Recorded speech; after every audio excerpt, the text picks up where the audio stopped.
चला, चवीचा आणि झटपट नाश्ता बनवण्यासाठी मी इथे घेतलेले आहे थोडेसे स्वीटकॉर्न, थोडीशी कोथिंबीर कापून घेतलेली आहे, एक गाजर मी स्वच्छ धुवून आणि किसून घेतलेला आहे. तर मंडळी, खूप लवकर होणारा हा नाश्ता. मला याच्यामध्ये भाज्या घालायच्या असतील तर तुम्ही जरूर घालू शकता, पण मी इथे फक्त हे 2-3 वापरून आणि हा पदार्थ बनवणार आहे. हे बघा, मीडियम साईजचा चमचा, चमच्याचं काही मोजमाप नाहीये. तुम्हाला जेवढ्या प्रमाणामध्ये हा पदार्थ बनवायचा आहे तेवढ्या प्रमाणामध्ये तुम्ही पिठाचा वापर करा. तर बघा, एक असा मीडियम साईजचा छोटासा हा चमचा आहे, फार मोठा नाहीये. तर या चमच्याने मी घेणार आहे 2 चमचे चणा डाळीचं पीठ. रेग्युलर आपण घरामध्ये जे भजी बनवण्यासाठी वापरतो, 2 चमचे मी चणा डाळीचं पीठ घेतलेलं आहे. आणि 2 चमचे मला घ्यायचं आहे तांदळाचं पीठ. तांदळाचं पीठ आपण घावणसाठी किंवा भाकरीसाठी जे दळून आणतो तेच पीठ इथे मी वापरलेलं आहे. आता इथे चवीपुरतं घालायचं आहे मीठ. पिठाच्या अंदाजाने मीठ घेऊया आणि थोडंसं घालायचं. 2 चिमटे मी इथे घेतलेले आहे काळी मिरी पूड. जरूर घाला, चव छान येते. 1 टीस्पून घेणार आहे जिरं. हा पदार्थ बनवून बघा मंडळी, अतिशय छान लागतो. थोडीशी घ्यायची आहे हळद. आता आपल्याला पाणी घालून हे मिश्रण व्यवस्थित मिक्स करायचं आहे. मंडळी, सगळं साहित्य आपण इथे घातलेलं आहे. यामध्ये तुम्हाला तिखट आवडत असेल तर तिखट तुम्ही जरूर घाला, पण हा पदार्थ माझ्या नातीच्या अतिशय आवडीचा आहे, त्यामुळे मी इथे तिखट वापरणार नाहीये.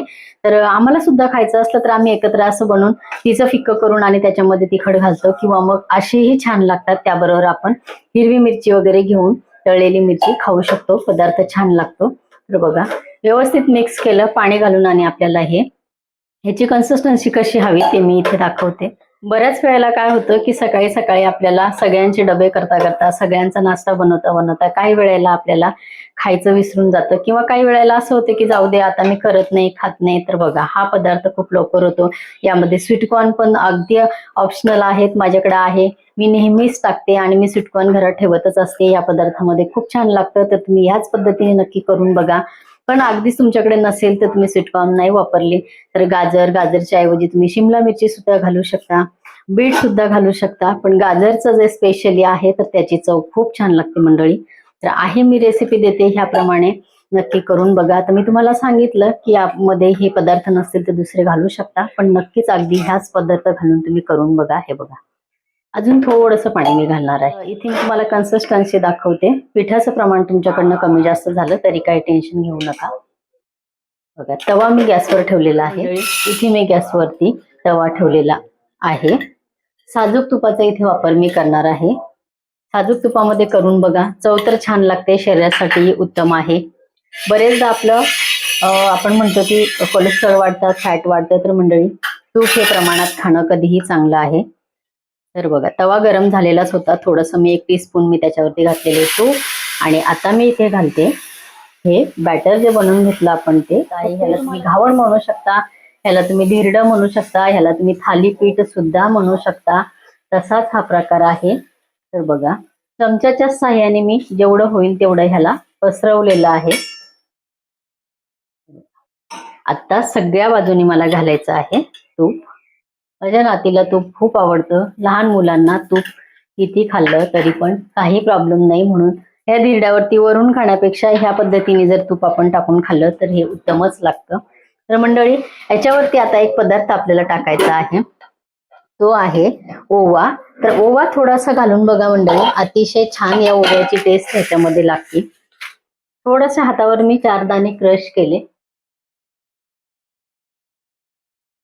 मिक्स केले तरी चालेल, पण बघा असं टाकलं तर एकदम छान मस्त कुरकुरीतपणा आपल्या दाताला त्याचा जाणवतो आणि छान त्याची चवही येते. तर तुम्ही मिक्स या बॅटर मध्ये सुद्धा हे करू. सुटल्यानंतर आपल्याला हे घावण आपल्याला उलट करायचं आहे. मंडळी, हेच तुम्ही पॅनवर केलं तर झटपट निघतं, पण ते लोखंडी तवा वापरते चपातीसाठी, भाकरीसाठी, घावणसाठी. इव्हन मी काहीही बनवायचं असेल तरी, तुमचे डोसे असेल तरी सुद्धा मी ह्याच्यावरच बनवते. तर मंडळी, लोखंडी तव्याचा वापर ज्याला शक्य आहे त्यांनी नक्कीच करा. लोखंडी तवा असेल, लोखंडी कढई असेल तर त्याचा वापर जरूर करा, शरीरासाठी उत्तम आहे. थोडंसं तूप मी अजून लावलेलं आहे. तुम्हाला तुपाचा प्रॉब्लेम असेल तर तुम्ही कमी सुद्धा लावू शकता, किंवा तुमच्या रेग्युलर तेलामध्ये सुद्धा तुम्ही हे करू शकता. आपल्या दोन्ही बाजू एकदम छान ह्या तयारी इथे झालेल्या आहेत. चला मंडळी, आपलं हे थालीपीठ मस्त तयार झालेलं आहे. याच्यामधले दाणे, याच्यामध्ये घातलेलं आपण ओवा आणि याच्यामध्ये घातलेलं मिरीपूड अतिशय छान स्वाद देते मंडळी. तर ह्याच पद्धतीने मी बाकीचे घावण आपली इथे करून घेणार आहे. तुम्ही कुठलंही नाव देऊ शकता बरं का, म्हणून मी कधी घावण कधी धिरडं असं बोलते. तुमच्याकडे ह्या पदार्थाला जे काही म्हणत असत तर प्रत्येक ठिकाणी याची वेगवेगळी नावं असतात. तुम्ही याला थालीपीठ, घावण, धिरडं मगाशी सांगितल्याप्रमाणे बोलू शकता. पदार्थ मात्र झटपट होणार आहे, नक्की करून बघा मंडळी. ह्या प्रकारे आपला हा पदार्थ छान तयार झालेला आहे. चला मंडळी, आपला पदार्थ मस्त तयार झालेला आहे आणि याच्याबरोबर आता आपल्याला मस्त घ्यायची आहे पुदिन्याची चटणी.